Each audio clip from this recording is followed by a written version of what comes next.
Glitter amargo. ¡Ay! Una historia triste, un grito desesperado, una calle oscura, un grito olvidado, lágrimas en su rostro, un cuerpo maltratado, una mujer ahogada en un charco de sangre. Ha quedado, alguien la ha atacado, sexualmente la ha violado, físicamente la han matado. ¡Gritos femeninos! ¡Gritos de dolor! ¡Gritos femeninos! ¡Gritos de rencor! Sobreviviente de la naturaleza, sobreviviente de una neurosis atómica, sobreviviente de la guerra química, sobreviviente.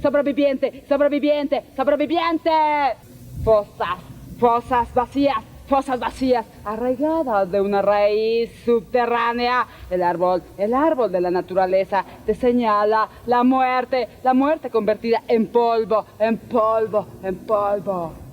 Bienvenidas, bienvenidos a Glitter Amargo. Estamos en un capítulo más, el 17 me parece, y Alenka, estamos entrando en terrenos musicales, rockeros, punkeros, como orígenes, en México al menos, ¿no? En la Ciudad de México particularmente. Y en otros anteriores tuvimos pues una introducción, ¿no? A estas mujeres que empezaban a escribir en México y que fueron baneadas de cierta forma y que ahora se les está resignificando. Y ahora tenemos uno dedicado también a mujeres pioneras, ¿no? Aquí en México, una particularmente, también para Perú, hablaremos de ello y bueno, cómo se está moviendo actualmente también, ¿no? Un poco ahí la escena punk. Alenka, Feral, ¿cómo estás? Así es, Frida Rebontulet. Estoy bien, estoy contenta. Este es un tema que a mí me gusta y me interesa mucho. Ya para quien haya escuchado algún capítulo pasado sabrá que yo también tengo una banda. Entonces a mí como que la historia de la música y en México y del rock y todos estos movimientos contraculturales me gusta, me interesa, me importa, me encanta. Como todas las reacciones de Facebook. Sí. Menos el men tristes. Y que sí tienes esta banda, La Era Vulgar, pero en general tú eres una artista completa que desde siempre se ha envuelto en este mundo, ¿no? De la música, de la autogestión también. Y qué mejor, ¿no? Que poder discutir este tema contigo que estás aquí en este mundo, en este momento.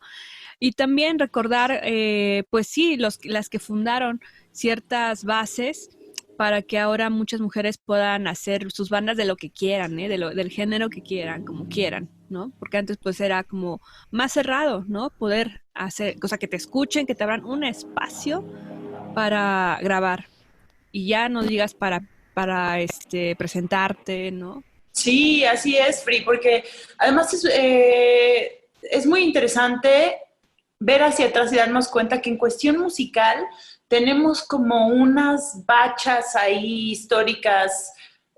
perdón, el quemón en la vida. Tenemos unos baches en la historia de la música en México, ¿no? O sea, como que no sabemos, o sea, tenemos influencias de cosas que de pronto ni siquiera sabemos bien de dónde vienen. Tenemos de pronto hacia el rock algunas personas... hay como un repele, ¿no? Como a ver hacia atrás, es algo que he platicado mucho con mis amigos músicos, como que tendemos mucho a mirar hacia afuera y a sentir que todas nuestras influencias tienen que ver con Portishead, Radiohead o David Bowie, o sea, por hablar como de cosas viejitas. Y no vemos como, y de pronto si piensas hacia atrás y dices Caifanes, La Maldita, Santa Sabina un poco más para atrás, es como de, ay, pues, no, o sea, tanto no conocemos la historia como que la rechazamos un poquito de entrada, ¿no? Entonces, como que este programa es interesante también porque yo me di a la tarea de investigar un poco la historia del rock en México y de dónde surge, y pues igual, en la búsqueda de identidad, que creo que sería importante que sepamos de dónde venimos, ¿no? O sea, de pronto tenemos ese pedo mexicano de ver mucho hacia afuera y está interesante saber qué onda. Sí, Alenka, justamente porque en México siempre, no sé cómo decirlo, pero en todas las corrientes, tanto musicales, literarias, como cinematográficas, por ejemplo, hubo unas décadas particulares en las que se estaba en la búsqueda de lo mexicano, ¿no? El cine mexicano, y de ahí como que se exportó al mundo como una etiqueta de que en cine, por ejemplo, con el nuevo cine, por ejemplo, eran puras groserías, ¿no? O como cosas muy, muy particulares que los mismos mexicanos decíamos, bueno, sí se hizo en México, pero tampoco es que defina a los gustos de todas las personas, ¿no? O de todas las resistencias. Tú lo mencionas, Caifanes, sin duda es piedra angular, ¿no? Y también en el futuro lo que fue Café Tacuba, ¿no? Aunque a muchos no les gusta, aunque a muchos ya suene pop, ¿no? Qué sé yo. Finalmente fueron esas bandas que fueron saliendo y que en algún momento tuvieron esa oportunidad o el chance, ¿no? De crecer de forma, pues ya hasta internacional, ¿no? En Rusia que suenan también. Entonces, no todas las bandas han tenido esa oportunidad, ¿no? Y tampoco ellos o ellas definen a toda la cultura que se estaba gestando en esos años. Estamos hablando del siglo pasado, Alenka, sorprendentemente. De los Sí. años 70, bueno, desde los 60, 70, 80, 90, todo el mundo tuvo revoluciones musicales muy importantes y que ahora nos damos un viaje ahí un poco en la nostalgia y nos hace pensar, o sea, hay géneros, el rock, por ejemplo, ¿se sigue haciendo ese rock con esas bases, por ejemplo, o ya es un nuevo rock, igual en el punk y demás, ¿no? El reggaetón, por ejemplo, pensábamos muchos, yo pensaba que era moda, que iba a pasar y ya, ¿no? Pero ya lleva más de 10 años en el mundo y ya se metió en otros géneros y ya fundó cosas que no imaginábamos, ¿no? Yo pensé que iba a ser como... 20 años ya lleva Free. ¿Eh? 20 años lleva ahí el reggaetón. O sea, de Daddy Yankee y eso. Sí, Órale, no lo los puedo miles. creer. Sí, es contracultura también en sus principios. Y tiene, toda la música es eso, ¿no? Como un reflejo de la sociedad y de las condiciones y un reflejo de la época en la que vives, como siempre platicamos, que el arte no tiene esa responsabilidad moral de educar. Y sin embargo, educa. Pero sí, justo, ¿no? Entonces es muy, o sea, y también ha habido una historia también de represión social ligada a la música y a las artes en general. De pronto, especialmente la música tiene un poder muy fuerte de romper barreras y de llegar a muchas personas y de mucha convocatoria. Y ese es el caso, por ejemplo, de Avándaro, que ya estaré hablando de eso un poquito. Sí, lo que tú dices, esto de, bueno, no por contradecirte, Alenka, sino para aportar más a la discusión, justamente el arte, las artes, la música, el cine, la escritura, todo, las letras, más que un reflejo de la sociedad, sí representa a la sociedad, pero como dirían los filósofos, es el martillo de que va ahí formando desde su visión particular qué están pasando las cosas, ¿no? Ahora con el coronavirus, por ejemplo, todos nos dio un susto, ¿no? En algún momento, pero los artistas salieron a crear algo, ¿no? De forma pública o no, pero te afecta de alguna forma, ¿no? Y no la vas a reflejar tal vez de la forma oficial, sino desde tu propia vista, ¿no? Con ese martillo o con ese cincel para ir puliendo tu propia visión. Y así en estas décadas donde vemos que a México llegaron muchas corrientes, ¿no? A mí, por ejemplo, me gusta mucho el post-punk, a muchos no, pero justamente también llegó a México de forma extranjera, ¿no? Con estas personas que podían comprar y hacer intercambios de cintas, ¿no? Por correspondencia. También músicos que llegaron a México y que conocieron lo que tú dices, ¿no? De David Bowie o demás influencias que en algún momento ya llegaron a las zonas, a las colonias que no tenían ese acceso y de ahí dijeron, oigan, sí suena chido y me estoy reflejando, me estoy sintiendo identificado, pero quiero hacer lo mío propio, ¿no? Y en México particularmente, que también hubo un periodo donde se censuró el rock. Entonces, Alenka, para entrar en estos territorios, danos tu resumen de esta historia, de más que toda la historia del rock, o sea, cómo irlo definiendo para sacar de ahí o ir deshebrando el momento en que las mujeres pudieron ser partícipes activas de la música. Glitter amargo. Sí, Free, lo voy a hacer. La verdad es que sí es más o menos una historia del rock, como para llegar hasta este momento, pero también quería agregar que me encanta que no estemos de acuerdo en todo. Me gusta que no tenemos que estar de acuerdo en lo de en lo del reflejo de las artes, se me hace muy chingón eso. De hecho, deberíamos dedicar un programa más adelante a hablar de esto, Free. Creo que sería muy interesante. Hablemos del rock entonces, de la historia del rock. Empecemos en los años 50 en México. En los años 50 en México pasaron muchas cosas interesantes. La mujer ya podía votar, la época del cine de oro mexicano se consolidó mediáticamente y en el mundo con cintas como Los Olvidados de Luis Buñuel, Espaldas Mojadas de Alejandro Galindo, Juan Rulfo Octavio Paz y Carlos Fuentes publicaban sus obras cumbres, pero también hablemos de que estaba en ese momento Elena Garro, Rosario Castellanos estaba a unos 10 años de publicar Baluncanán, y no estoy segura, pero Amparo Dávila creo que también es de por entonces, ¿no, Free? Que dedicamos un programa. Sí, es de la misma época. Dijiste en los 50, ¿verdad? Ella ya estaba aquí en México, en la Ciudad de México. Muy importante dar ese lado siempre también de la historia, ¿no? Cuando hablemos de estos vatos. Frida Kahlo, Diego Rivera, Vasconcelos, Jorge Negrete, Pedro Infante estaban ya muriendo y esto marcaba el fin de una época, el fin del nacionalismo que se empezaba a hacer a un lado, ¿no? Que fue muy fuerte con ellos, ya sabemos, el movimiento del muralismo y demás. Y la vida nocturna en México estaba más activa que nunca. Estaba María Victoria, Los Panchos, Agustín Lara, pero ya en su lado más fresa. Y surge la generación de la posguerra, que esta es una generación que crece con otras visiones, ¿no? Pues obviamente después de la guerra quiere romper con los estándares morales y sociales de la época, y la sensibilidad de los jóvenes toma muchos elementos norteamericanos, porque empezamos a recibir mucha influencia de los gringos. Entonces nos llega Elvis Presley, James Dean, todos queremos ser eso, y llega a México el rock and roll. El rock and roll llegó a México y encontró aquí uno de sus públicos más fieles y se convirtió en un movimiento social. Y entonces llegó esta dicotomía de tradición contra nueva moda, mexicanidad contra crecimiento gringo. Entonces, el rock se empezó a volver mexicano. O sea, bueno, es importante remarcar que cuando nace esta disyuntiva, empieza a generar una cierta fricción entre las generaciones viejas y las generaciones nuevas, ¿no? Entonces, el rock se empezó a hacer mexicano, empezó a hacer contracultura, empezó a hacer contra los gobiernos, contra la derecha, y sus armas eran un bajo, una guitarra, batería, voz y teclados. Y entonces, el rock and roll a finales de los 50s, tenemos que estaban los Black Jeans, de donde era César Costa, Camisas Negras, Locos del Ritmo, Teen Tops, que era la banda de Enrique Guzmán, Johnny Laboriel y los Rebeldes del Rock. Se hace el primer disco mexicano de la historia por esta banda que se llama Los Rebeldes del Rock. Y es el primer disco mexicano que se hace en la historia en abril de 1960. Y estamos entrando aquí a los 60s.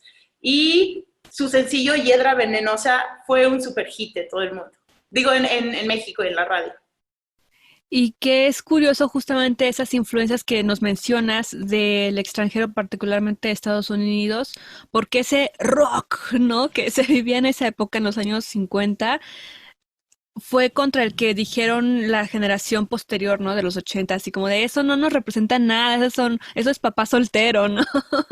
Y son imágenes, o sea, el físico, por ejemplo, era como James Dean. Entonces, o hombres muy trajeados también, o como muy sexys con el pelo engominado, ¿no? O sea, eran estereotipos que se empezaban a generar que, aunque fuera rock, pues, ya no era, o sea, más bien era rockabilly o rock and roll, ¿no? Sí, no o era rock progresivo, sí. Exacto, cada vez las generaciones siempre ha estado esa situación, ¿no?, de lo viejo y lo nuevo. Entonces siempre está esa tensión. Es muy interesante. Más ruido. Es muy interesante esto que dices, Free, porque siempre hay esa tensión de, no, eso no me representa, pero de ahí vienen, ¿sabes? O sea, todo es una consecuencia histórica y de pronto me gustaría ligar esto a la idea de que de pronto nos quejamos de las viejas feministas y decimos, no, es que ella está muy mal y ella no agarra el pedo, lo que ella pensaba, pero de ahí venimos, ¿sabes? Es gracias a ellas y a que hubo estas discusiones entonces que ahora podemos tal vez abrir aún más la discusión y decir, mira, esto que ya estás diciendo ya no aplica, tal vez ya no es vigente, pero también siempre con un ojo hacia agradecer que por eso existes y que vienes de ahí, ¿no? Entonces, eso es interesante. Bueno, retomando lo de la historia, les comenté sobre el primer disco mexicano de la historia que se llamaba Los Rebeldes del Rock. Quiero aclarar que es el primer grupo en editar un álbum completo en México, a eso es a lo que me refiero. Entonces, después sale Julissa y su banda The Spitfires, que fue un escándalo en la época con su canción Ven Cerca, porque tenía una representación muy sensual que sacó mucho de onda a la gente de la época. Julissa es un personaje particular en la historia del entretenimiento mexicano, porque si bien ella fue esta controversia, ¿no?, en la cultura, y que también tuvo su papel estelar en Los Caifanes, ahí la podemos ver como actriz, ella era como parte de esa contracultura, ¿no? Y de repente es una transformación que lo que está de contracultura de repente se vuelve moda y de repente ya está también en el mainstream, en la cultura popular. Así pasó con ella. Ella es la fundadora de Timbiriche. Ella copió el modelo de Parchís en España y dijo, vamos a armarla aquí. Puso a su hijo Ben Ibarra y armó toda la bandita y de ahí pues un montón de bandas, ¿no?, de pop. Entonces, nunca diga nunca, como en Star Wars, ¿no? De te convertiste en lo que tú querías atacar o estabas en contra, ¿no? Entonces eso pasa muchas veces. Eso pasa también, por ejemplo, ya iremos para allá, pero ya iremos para allá, Lenka, en esos territorios de que en algún momento eres muy punk o muy lo que tú quieras y creces y tal vez ya no tienes esa misma fuerza que al inicio, pero tu ideología queda, ¿no? Sí, y también en un mundo capitalista de pronto se pierde en la necesidad de generar dinero, ¿no? Sí, y te pierdes ahí en el mundo pop. ¡Qué barbaridad! ¡Qué temas! Pero bueno, continuemos con esto. El rock, entonces sucede todo esto en el rock and roll, pero entonces el rock and roll se vuelve una fórmula. Y ya las disqueras que vieron que esto era todo un éxito, pues ya estaban muy acostumbradas a tomar canciones de Estados Unidos y las traducían al español, a veces literalmente o a veces le cambiaban completamente la letra, pero las traducían y ya las volvían hits aquí en México, ¿no? Entonces, esto sucedió, pero todavía había muchos músicos con talento que estaban interesados en componer sus propias rolas, ¿no? Influenciados por los ingleses, que también empezaban ya a generar todo este movimiento.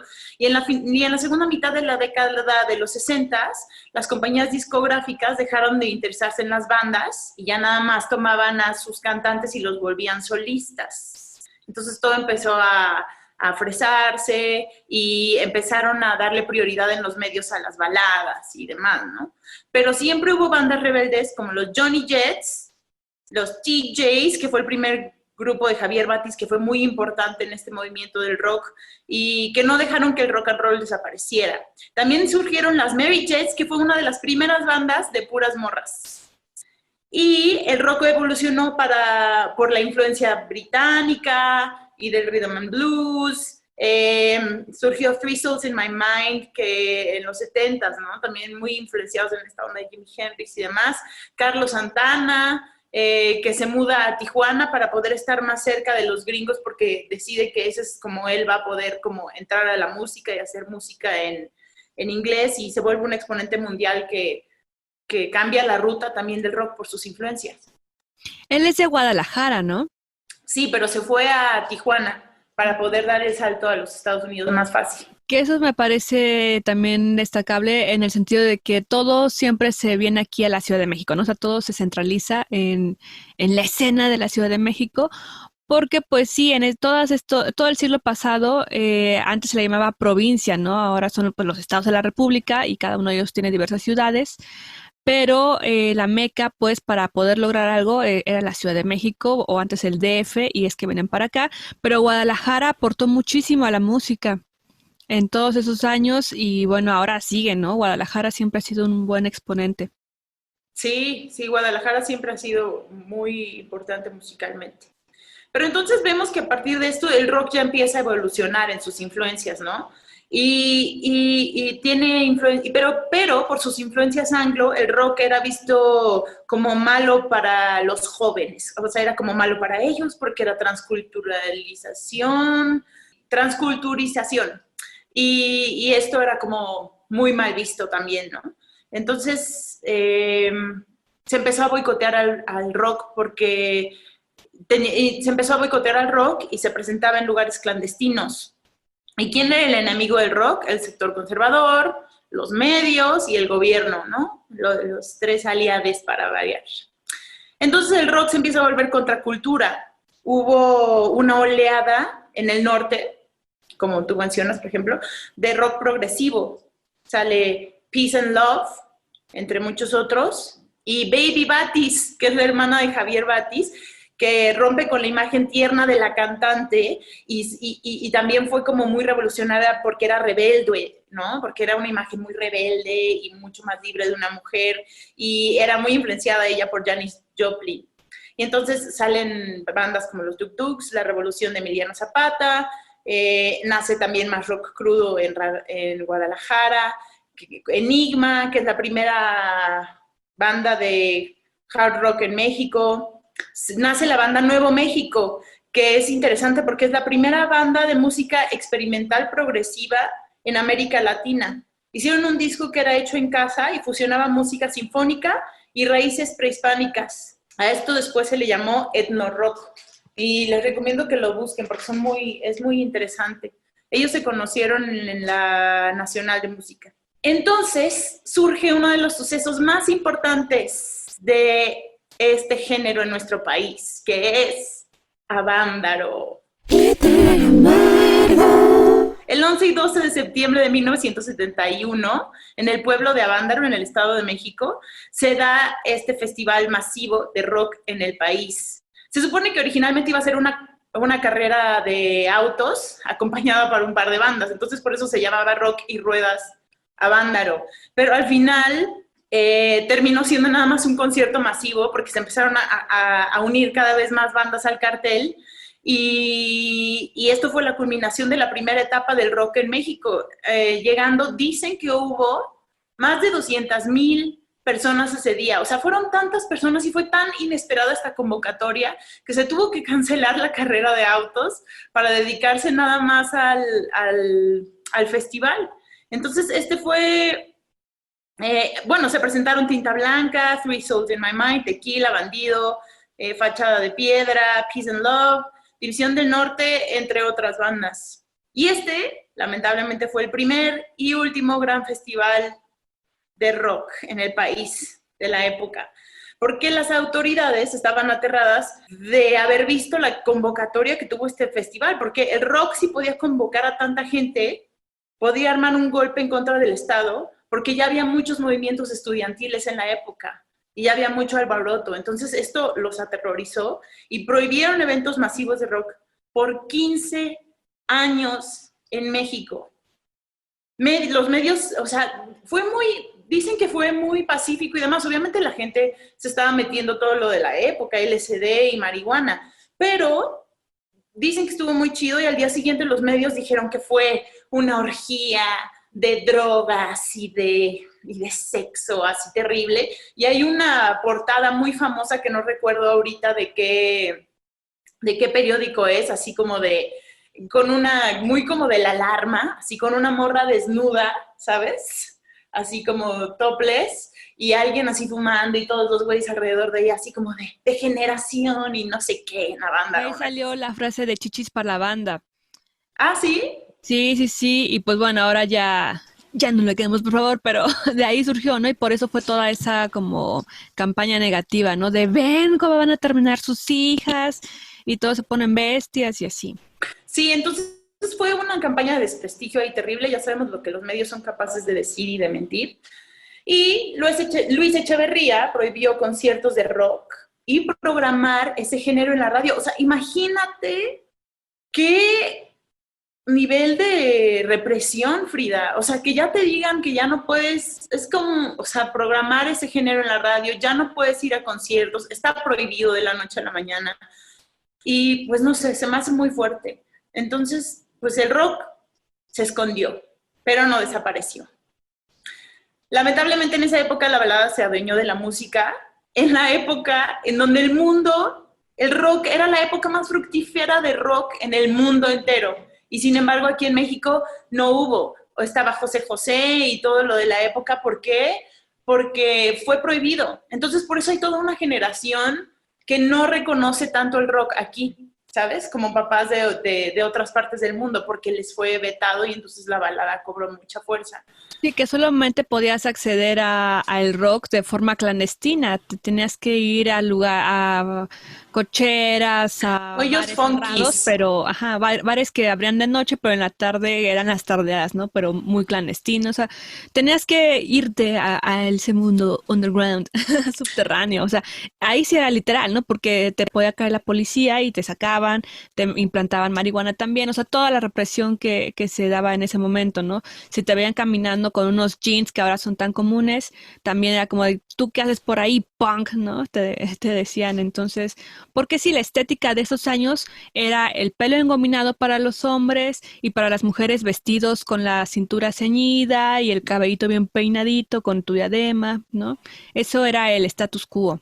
Ok, no sabía lo de los jeans, eso se me hace interesante, que te vieran con tus jeans y ¡ey, ey! Sí, ¿A dónde vas con te esos te jeans? veían ahí o si no te veían con esa pinta de niño de familia, de niño bien, como Ujú. dicen acá en la Ciudad de México, te detenían. Nada más, porque sí, a la fecha lo siguen haciendo, pues digo, Sí, todas esas cifras han incrementado, pero antes era totalmente arbitrario porque eras estudiante y digo, es que lo siguen haciendo, pues no es como que nos sorprenda, pero ahí fue cuando la gente decía, bueno, es que yo soy estudiante y vengo de la escuela y ya me detuvieron, ¿no?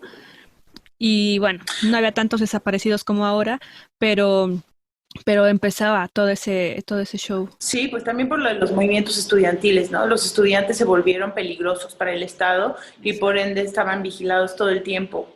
Sí, y era porque Eh, te obligaba, que, o sea, que ahí la sociedad sí te obligaba y por eso es la creencia que sigue a nuestra fecha de que como te ven, te tratan, porque, o sea, exacto. el status quo siempre ha sido de tienes que verte respetable o bien para que no te metas en problemas, ¿no? Para que te tomen en serio, para que te abran las puertas, en fin, ¿no? Y bueno, creo que estamos en campaña también de quitar eso, ¿no?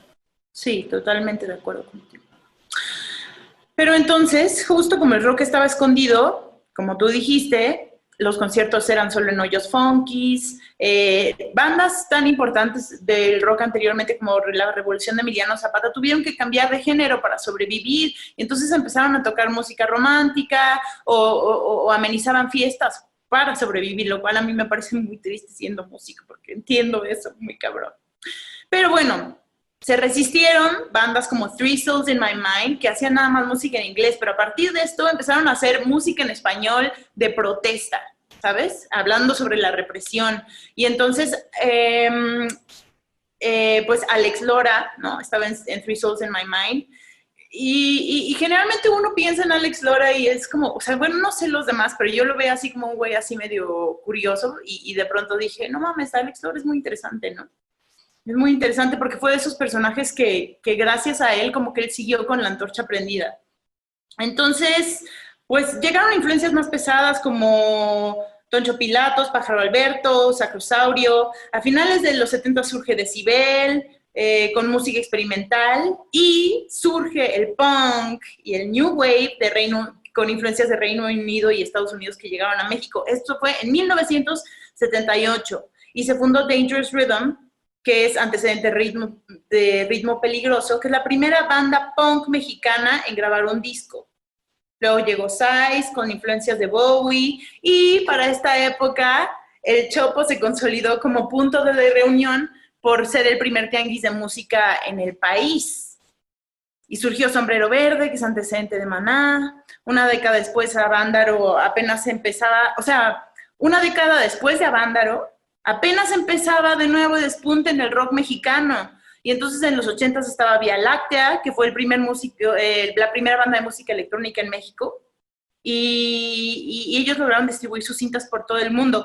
Pero antes, o sea, en vez de seguir más adelante en la historia del rock, me gustaría quedarnos aquí en los 80s para servicio de nuestro programa, para vasos comunicantes, y esta cuestión del chopo, ¿no? También lo importante que fue, quedémonos en esta época del punk, los 80s, el auge del chopo como punto de reunión, ¿no? Para la juventud y la contracultura.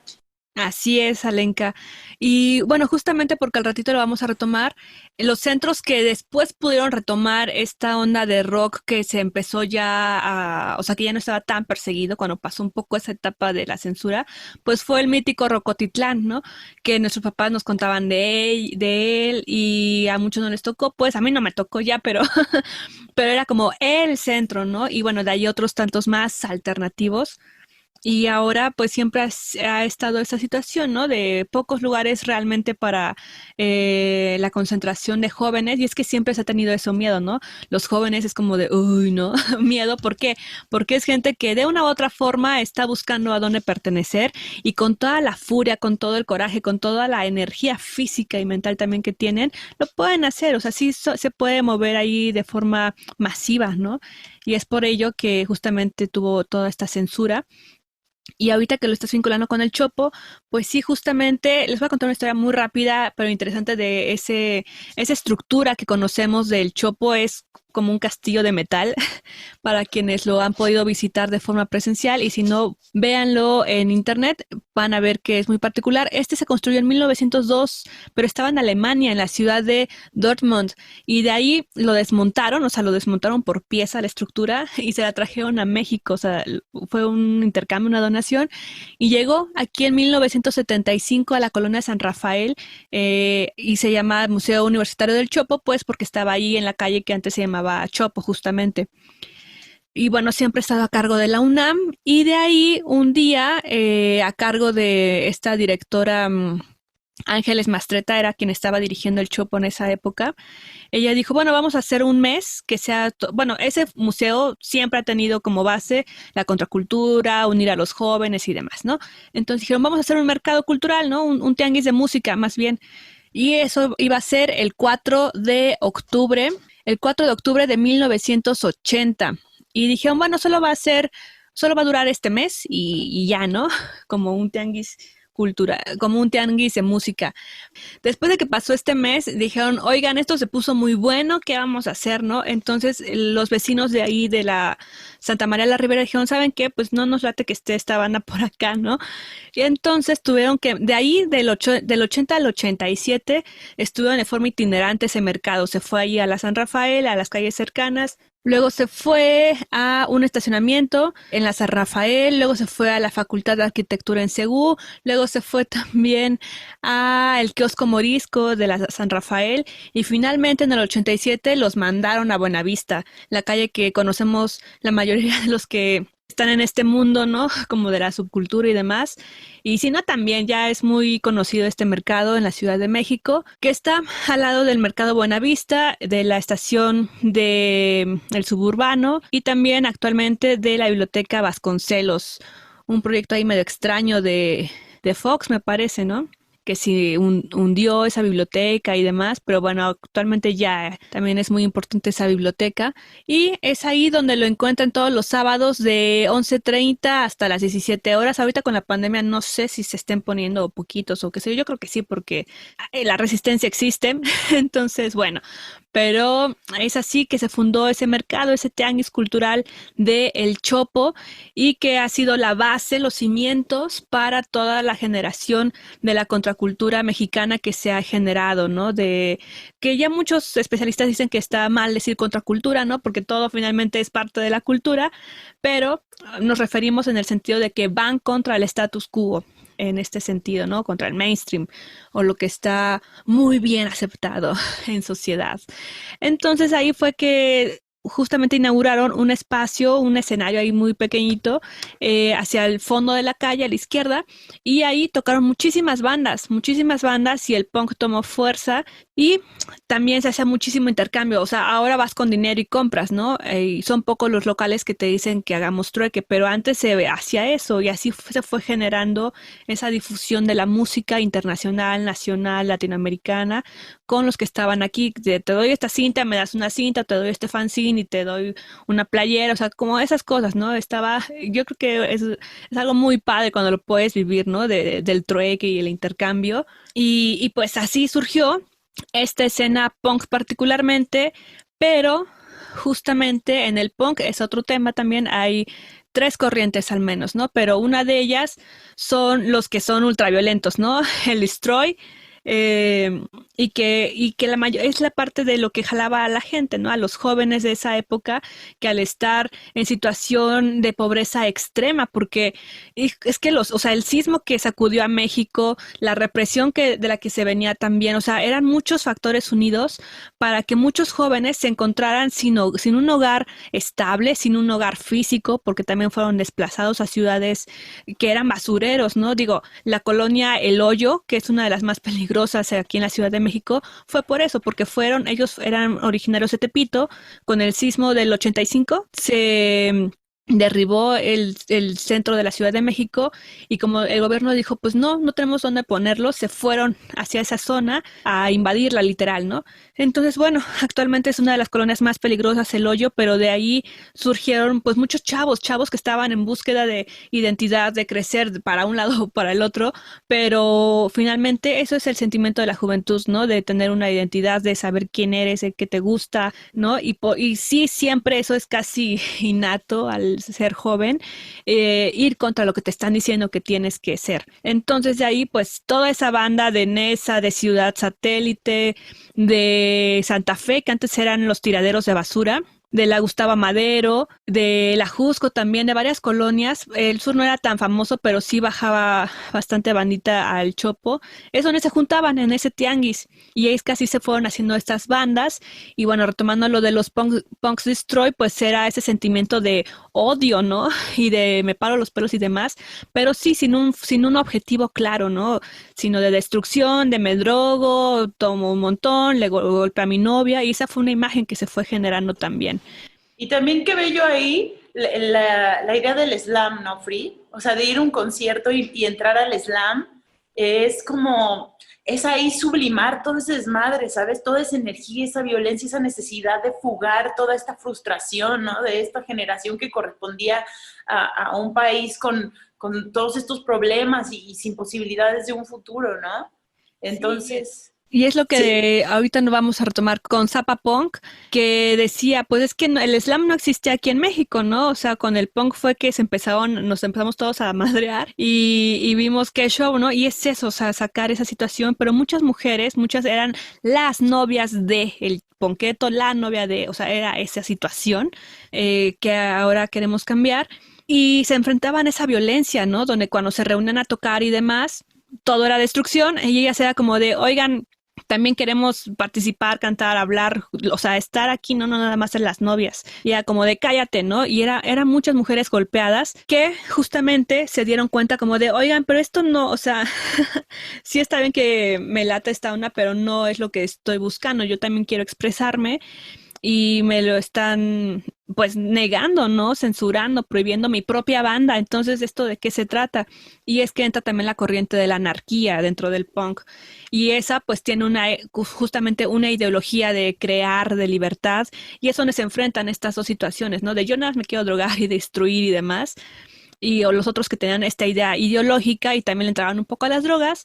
Y también están los otros que son los estrechos, ¿no? Yo en la prepa era estrecha, que es que no te metes ni té, ni fumar, ni nada, ¿no? Porque justamente tienes que estar en tus 5 sentidos para estar atento a lo que pasa. Y es lo que dice esa corriente del stretch, que es que se ponen así 3 manitas, la cruz en sus manos para que vieran que no te podían ofrecer ningún tipo de bebida, ¿no? Cuando salieras por ahí.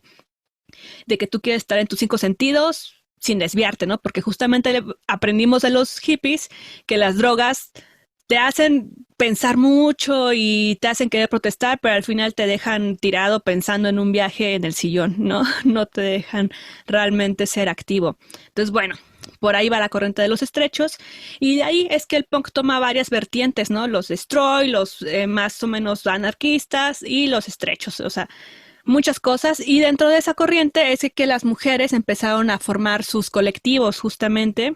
Aleca, no sé si antes de ir a esta mujer quieras tú mencionar algo. No, Pri, estoy muy interesada en todo lo que estás diciendo.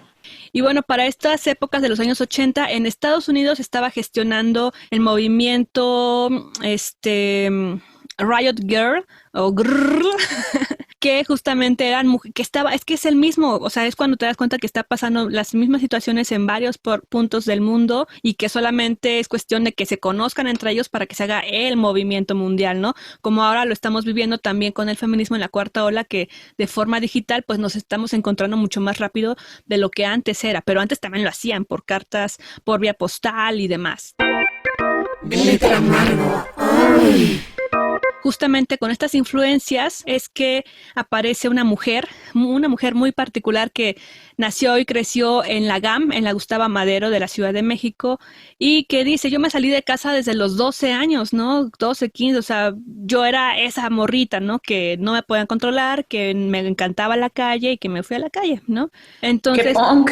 sí, y tiene muchos, o sea, tiene como 11 hermanos, algo así, entonces tiene el apoyo, ¿no? El punto es de que eran como 30 chavas, 20, 30 chavas que estaban como duras ahí encontrándose pues cada fin de semana o cada toquín, ¿no? Con todos los chavos que dijeron, oigan, pues es que estos nos están golpeando, nos están censurando, yo veo cómo se golpean a mi amiga y esto no tiene nada de anarquía o de punk, ¿no? De al menos el que tiene una ideología, ¿no? Nosotras sí queremos ir por la libertad, por expresión de nuestras ideas, de la creatividad y del hazlo tú mismo. Entonces, que ella, estamos hablando de Patricia Moreno, mejor conocida como la Zappa Punk, decidió empezar a hacer sus bandas y hasta la fecha sigue activa, ha tenido muchas bandas de punk y también un colectivo, el CHAPS, así se llama, que es Chavas Activas Punks. Imagínense. Y esto fue completamente revolucionario porque ella dice, se los voy a leer porque es importante lo que ella dice para esta entrevista. De 1988 por la doctora Maritza Urteaga, dice Zappa Punk. Ayer salió en la plática del CCRFP, el colectivo Cambio Radical Fuerza Positiva, el que nosotras los marginábamos a los vatos. Luego saltaron bromas sobre nuestra organización y nos dijeron que éramos antihombres. Clásico, ¿no? Que hasta la fecha siguen diciendo de quien tiene un pensamiento antipatriarcal, que porque nos organizábamos aparte, nosotras les dijimos que los problemas como mujeres son diferentes a los problemas de los chavos, que nosotras tratábamos de darnos una explicación sobre rollos de tal naturaleza como el embarazo, el desarrollo mental y físico de la mujer, y que todo eso no tendría por qué interesarle a ellos, o si les interesa está chido, pero primero nosotras como mujeres, como morras, como la que lo vivimos, debemos platicar entre nosotras. No es un rollo de querer que ellos no escuchen, sino que entre chavas pues nos entendemos mejor y es nuestro asunto, ¿no? Y por eso es que fundaron esto, el colectivo CHAPS, que también derivó en un fanzine, y bueno, en el Museo de Chopo fue su casa, su matriz casi, porque la hizo también fundadora de este Tianguis Cultural del Chopo, en el cual con este fanzine CHAPS, pues empezaron a difundir todos sus saberes, sus conocimientos, su poema, su música, sus letras, sus reflexiones, ¿no? Y eso fue muy importante, este colectivo que se hizo del CHAPS, y de ahí en los escenarios punk de hombres principalmente les dijeron, ¿saben qué? Ustedes no se van a presentar aquí porque ustedes que son morras, ¿no? Y entonces esa es la lucha, ¿no, Alenka? Y lo que te da coraje de decir, ¿por qué me tengo que ganar un lugar y el respeto entre los hombres? Siempre ha estado esa lucha de que nos cuesta el doble o el triple de demostrar quién eres, ¿no? Pero principalmente por una cuestión de género. ¿Qué estupidez es esa? En fin, esto sí les tocó vivir a ellas de forma muy directa y eventualmente les dieron chance, o sea, literal les dieron chance de presentarse en el escenario para decir sus poemas y luego vieron que sí estaban siendo chidas y pudieron hacer sus performances, obras de teatro, sus rolas, y de ahí fue que empezaron también ya a generar su banda, entre las cuales destacan SS20, Virginidad Sacudida, quienes estaban encabezadas justamente por Zappa Punk, y ya escucharemos en un ratito una de sus piezas, Virginidad Sacudida, justamente, que es de los clásicos, Alenka, que es de los clásicos porque desde entonces ellas están cuestionando de ¿qué es eso de la virginidad? Es un mito y tú lo presumes y realmente no tiene ninguna base más que censurarte a ti misma. Se me hace muy interesante lo que mencionas de que de que se las armaban de pedo los vatos y que era muy difícil que les dieran un espacio, justamente porque creo que pasa mucho que cuando las mujeres hablamos de que necesitamos espacios para hablar de esto o lo otro, siempre es como de, ay, pero ¿por qué? Si ni machismo ni feminismo, ¿sabes? Pero es que no, o sea, no, pues porque que hables nada más de temas de morras, pues no todos somos morras, ¿sabes? O sea, como que no hay este entendimiento de que se necesita un espacio para hablar de cosas, de que no es que lo que ustedes, es que de temas que se han invisibilizado, no es que no sean importantes los otros, es que hasta que entendamos que sí ha habido esta represión, esta opresión, hasta que sí ha habido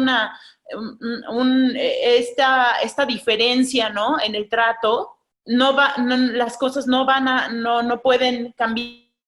O sea, tenemos que hasta, y siempre siento que de pronto con algunos hombres es como una ofensa, ¿no? Es como una agresión que quieras hacerles ver algo como de, ay, ¿por qué te quieres victimizar? Pues es que no se vale, ¿no? Y no va para nada por ahí. De hecho, creo que también esa es como una forma de mansplainear un poco. Totalmente, totalmente, porque digo, ahora ya se abren discursos de no hay que victimizarnos y estoy de acuerdo en el que hay que reconocer las situaciones que están pasando, pero no quedarte tampoco desde la victimización, sino también ser activa, ¿no? Y cambiar esa jugada, pero sin duda de que es parte del mansplaining, es parte de ello, ¿no? Porque es lo que hacían. Y justamente las Chaps lograron romper con eso y postularse como las pioneras de este movimiento punk de mujeres en la Ciudad de México y en general, pues para México, ¿no? Porque de ellas fue ejemplo para otros estados de la República. Justamente, pues es lo que te decía, esta mujer, Zappa Punk, fue fundadora del Tianguis Cultural del Chopo, o sea, siendo activa ella, ¿no? De estar ahí trabajando, participando, vendiendo sus fanzines, intercambiándolos. Y de ahí también estuvo en estas bandas que me faltó mencionar a Las Ruidosas y actualmente Convulsiones, que es otra discusión que ella dice. O sea, mi banda de Convulsiones tengo aquí a hombres, pero yo soy la directora de este proyecto, yo soy la vocalista de este proyecto, o sea, yo estoy llevando este proyecto. Y no se me reconoce ni mi trayectoria ni nada y me ponen en los carteles hasta abajo, ¿no? Cuando, o sea, si saben qué onda, no me tendrán que poner hasta abajo, ¿no? O sea, es una forma también de censura, ¿no? De ahí de un control, de un techo de cristal donde ella ya recorrió, o sea, ella es de las fundadoras de esto en México y la están ahí chiquiteando, ¿no? Para los festivales y bueno, que actualmente pues ya la música ha tenido ese bajón, ¿no, Alenka? Para poder reencontrarnos musicalmente. Esperemos que se vean opciones para que nos encontremos en estos conciertos, ¿no? Que tú dijiste, o sea, censuraron el Festival La Banda y pasaron 15 años para que se pudieran hacer festivales otra vez en México. Por eso es que nos faltaban muchos conciertos aquí en México particularmente, y ahora que se vino esta ola de festivales, es que todos van a todos, ¿no? Entonces, bueno, y ahora no tenemos ese chance, ¿no? Porque por coronavirus. Entonces, habrá que ver también cómo la resistencia justamente sale a flote de esta situación de no poder encontrarse pues de forma masiva, porque yo creo que de que se siguen habiendo encuentros, pues lo está pasando, ¿no? Lo hemos visto en redes, pero es importante destacar eso, Alenka.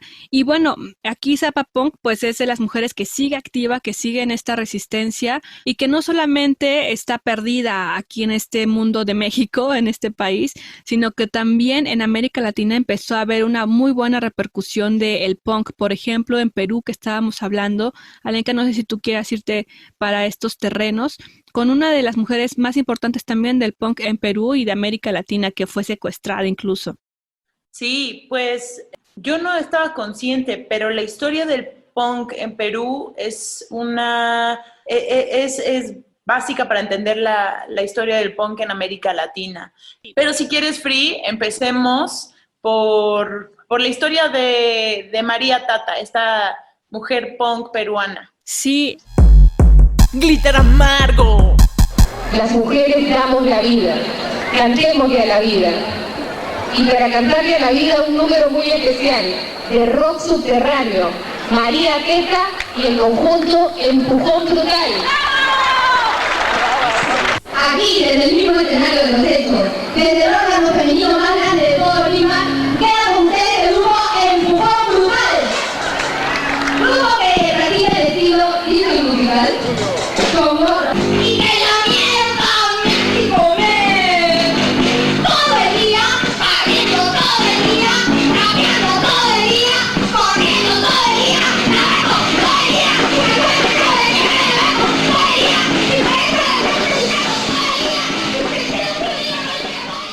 estamos hablando justamente de de esta mujer, ¿no? De Zappa Punk, que fue como la piedra angular de esta generación de mujeres punks en México, y de ahí que no está sola en este continente, sino que también está María Tata, que pues dio este rush de la escena punk en Perú, y ella se empezó a mover en 1986 en Lima, Perú, donde nacía la banda Empujón Brutal. Esta banda que tenía como vocalista a Patricia Roncal, conocida en el mundo del punk limeño como María Tata, o María Tatata, ¿no? Porque es doble T. Y justamente esto se desarrolló en un clima de terror insaturado por el gobierno de Alan García y la guerrilla fundamentalista Sendero Luminoso. Esta situación, pues México, América Latina pasó por largos periodos de represión de sus gobiernos, por gobiernos fascistas realmente, ¿no? Argentina, no se diga. Pero aquí en este caso, pues la guerrilla estaba con el grupo Sendero Luminoso, y fue que la escena punk peruana cobraba esta fuerza y estaba de testigo sobre el nacimiento de esta mujer, de María Tata, con la publicación también de fanzines con el llamado Punto de Placer. Les vamos a rolar la imagen porque me encanta esa imagen de ese fanzine, y eso es interesante. A mí me gusta muchísimo esta cultura del fanzine, Alenka, y que si se acercan al Chopo de forma digital también, ahí tienen la colección histórica de varios fanzines que estuvieron rolando aquí en México en esos años, y de forma presencial los pueden consultar también. Entonces, el punk siempre ha estado cargado de fanzines. Esperemos que esa cultura se vaya a otras también, ¿no? Porque... Dato curioso que Frida es coleccionista de fanzines. Sí, sí, ya tiene un ratito que no lo colecciono, pero podemos ahí hacer intercambios si quieren. Yo estaría muy feliz, porque en la prepa justamente es que pude hacer algunos fanzines con mis amigas también, punketas de la prepa, y también con otros chavos, ¿no? Entonces ahí fue que me empezó a llamar la atención coleccionar ese tipo de documentos, porque más allá de que... tienen un valor importante de cómo se está pensando, viendo, reflejando la juventud de esas épocas, ¿no? Los fanzines siempre tienen una estética muy particular que a mí me llama mucho la atención, me encanta. Y cuando tú lo lees, dices, qué barbaridad, está lleno de faltas de ortografía, está lleno de cosas que no entiendo, el collage y demás, pero esa es su encanto, esa es su estética, eso es el pulso, el objetivo de no nos importe.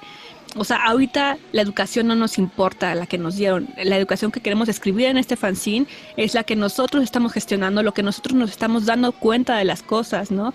Porque tener que restringirnos a una forma de escribir cuando nuestro pensamiento va mucho más rápido. Entonces, si estamos dando clases de español, pues sí no es recomendable escribir como tú quieras, tienes que seguir ciertas normas, ciertas reglas ortográficas y demás. Eso es muy importante en tu formación educativa, pues. Pero ya en una cuestión creativa, de libertad y contracultural, pues créanme que es como discutir sobre el tema del lenguaje incluyente, ¿no? Puedes decir, claro que está mal que lo escribamos así. Yo pienso eso, si vas a escribir un documento oficial, pues tienes que escribirlo de forma gramaticalmente correcta, ¿no? Pero si te estás expresando de forma creativa, artística, si estás teniendo una postura particular, pues úsalo, ¿no? Es finalmente lo que te está dando a ti parte de esa identidad que en ese momento o en otro tendrás o tienes. Entonces, esta mujer fundó este fanzine, El Punto de Placer, y es una publicación dirigida por la misma María, como les digo, y que se volvería elemental para conocer la ruta de la denominada movida subterránea limeña. Suena bien padre, ¿no? Y su formación teatral también y dancística le permitió generarse en el performance.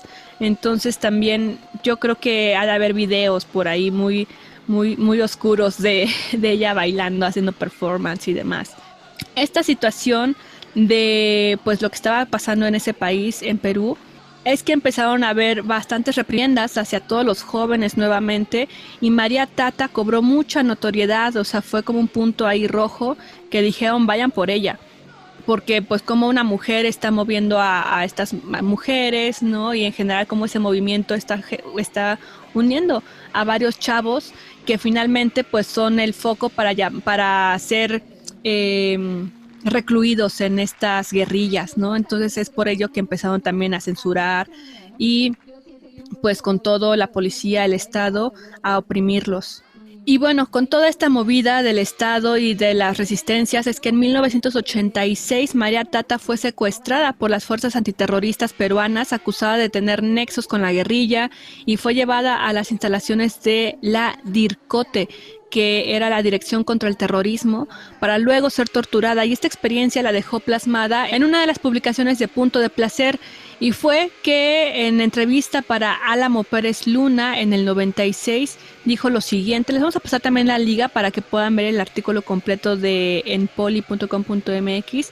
Ahí está esta entrevista y dice: yo he tenido la feliz oportunidad de estar presa, pues, y me acuerdo, pues, que atentaron contra mis derechos como persona, claro, sin dejarme marcas, y estuve en una pequeña tortura de 5 horas. Me vendaban, me asfixiaban, me metieron la cabeza al water, me empujaban, me mareaban, todo, y me decían palabras gruesas, así como puta y un montón de vainas.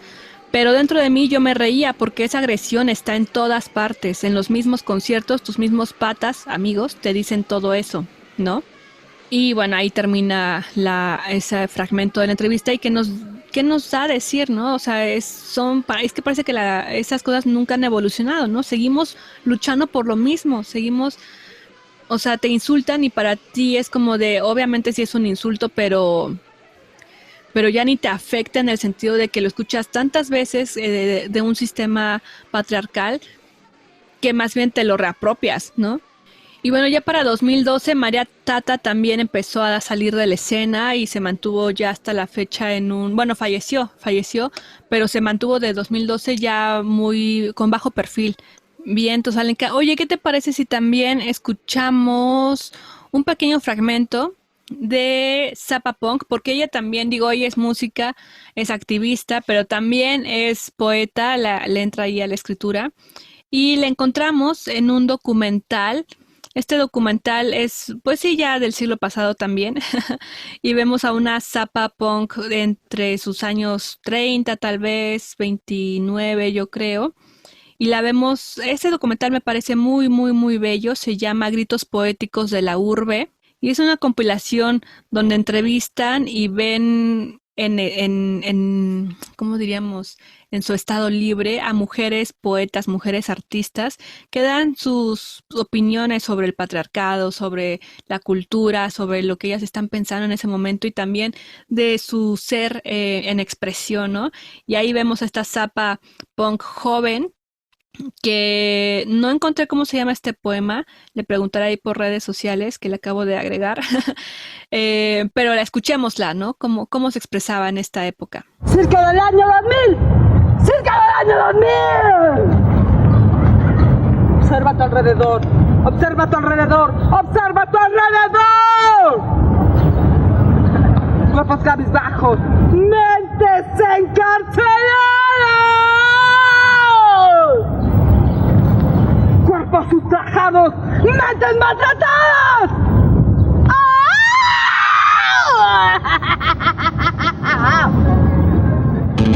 Glitter Amarga. Y les recomendamos que visiten en YouTube este documental Gritos Poéticos de la Urbe. Dura 18, 19 minutitos, 1995, y en la fotografía, producción y dirección está Inés Morales y Susana Quiroz, estas dos mujeres que hicieron este documental. Y más información pueden encontrarla en mujeresyculturasubterránea.org. Alenka, casi vamos a ir cerrando el programa, casi, porque todavía nos falta un ratito.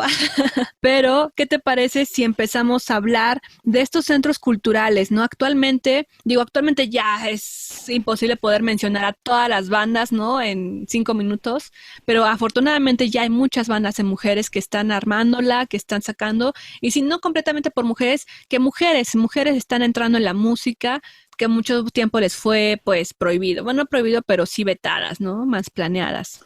Entonces, Ale, ¿tú qué recomendaciones tienes por acá en cuanto a centros culturales y música? Si quieres, inicio con la mención de Tati Bender, Tati Soberón, que es una mujer joven, ella es bióloga, es mamá también, es dueña y fundadora del Gato Calavera, un espacio cultural, escénico, musical, bar también. Es un centro pues de reunión que está situado en Insurgentes, cerca de la Glorieta de los Insurgentes, aquí en la Ciudad de México, y que ha generado un movimiento importante, particularmente para el punk, ¿no? Porque ha reunido a bandas internacionales, nacionales, de antaño también, pero nuevas. Entonces, es importante este centro cultural y el trabajo que está haciendo Tati Soberón también con su banda, las Bloody Benders. Tú, Alenka, como música en estos centros culturales que has tenido oportunidad de estar, ¿qué nos puedes decir de este panorama?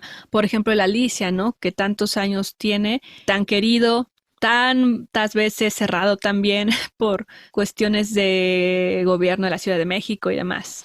Pero que ha sido cuna que vio nacer a muchas bandas. Sí, justo el Alicia es historia y yo teniendo una banda indie, underground aquí en la ciudad, sé lo que representa para todos nosotros cuando por fin puedes tocar en el Alicia, ¿sabes? Es como de, ay, voy a tocar en el Alicia. Y sí, justo Nacho Alicia ha sido resistencia, ¿no? En mantener el Alicia abierto. El Alicia está ahí al lado del Parque Pushkin, en Avenida Cuauhtémoc, ¿cierto? ¿Sí? La Cuauhtémoc, sí. Sí, está ahí en Avenida Cuauhtémoc 91. Espero que ya se pueda reabrir pronto porque pues también con la contingencia, con el problema de la cuarentena, pues muchos de estos lugares se han visto muy afectados, ¿no? Y pues sé que la Alicia es uno de esos lugares y es un espacio que ha sido de los pocos que también, o sea, la escena actualmente es muy extraña en la música mexicana, o sea, no hay realmente un apoyo por parte cultural serio, grande del gobierno, ¿sabes? O sea, es muy difícil tener una banda y mantenerla activa hoy en día, ¿sabes? Estamos como en un limbo muy extraño, pero las hay muchísimas bandas increíbles en la ciudad, o sea, en serio hay propuestas impresionantes de todo tipo. Y si se dan una vuelta, por ejemplo, a la Alicia, lo pueden ver. Otro espacio que es increíblemente propositivo y se los recomiendo muchísimo, es muy bello, es el 316 Centro, que está en el centro de la Ciudad de México. Pueden buscarlo también en redes sociales, en Instagram. La curaduría es preciosa en ese lugar, entonces vale mucho la pena. También reabrieron el 9 Free. No sé qué va a pasar con el 9 después de la cuarentena, pero el 9, junto con Rocotitlán, es uno de los espacios más emblemáticos del rock en la época de los 80s también, ¿no? Donde tocaron Café Tacuba, entre muchas otras bandas muy importantes de la época. Entonces, pues sí, yo creo que justo no estamos tan enterados de los centros culturales que hay y deberíamos de saber, debemos de absorber un poco más de nuestra cultura. Esta vez me voy a enfocar en darles una recomendación de 3 bandas de morras de la ciudad. No son de morras nada más, pero tienen morras como líderes. Una de ellas es Victoria, con Y, que es una banda, no sé cómo definirla, yo soy muy mala para definir a las bandas, pero digamos que es como progresivo, rock, experimental.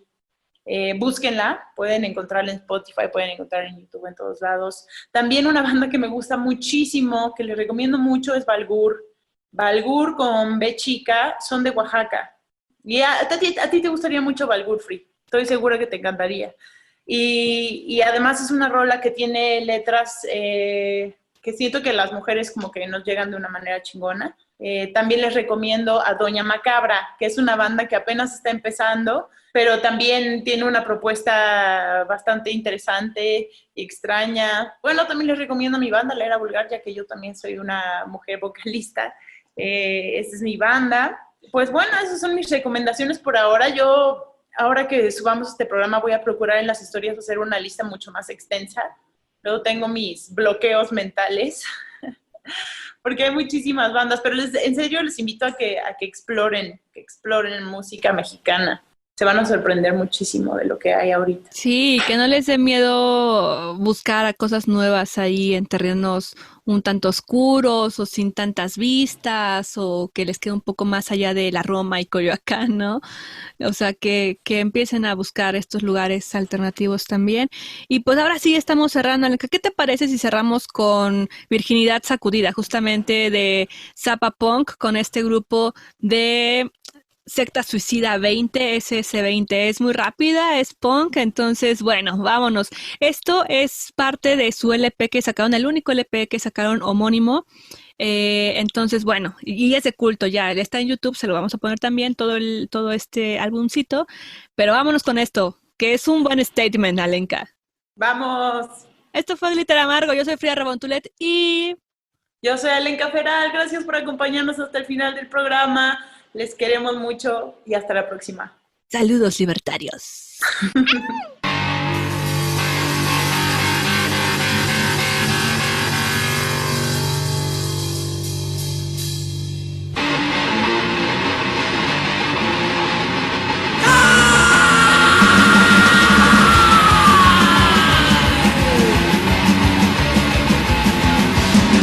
¡Pinche virginidad!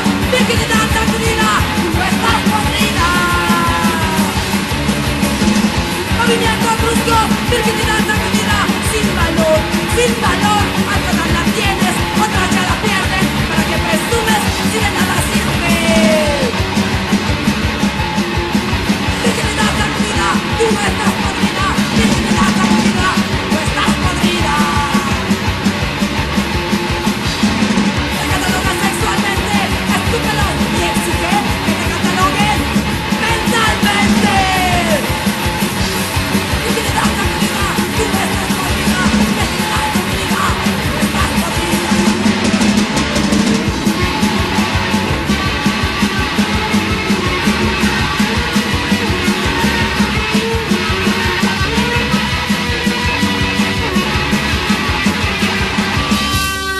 Virginidad sacudida.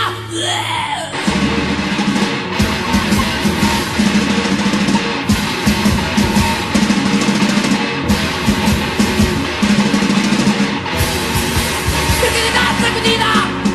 Yes. Glitter Amargo.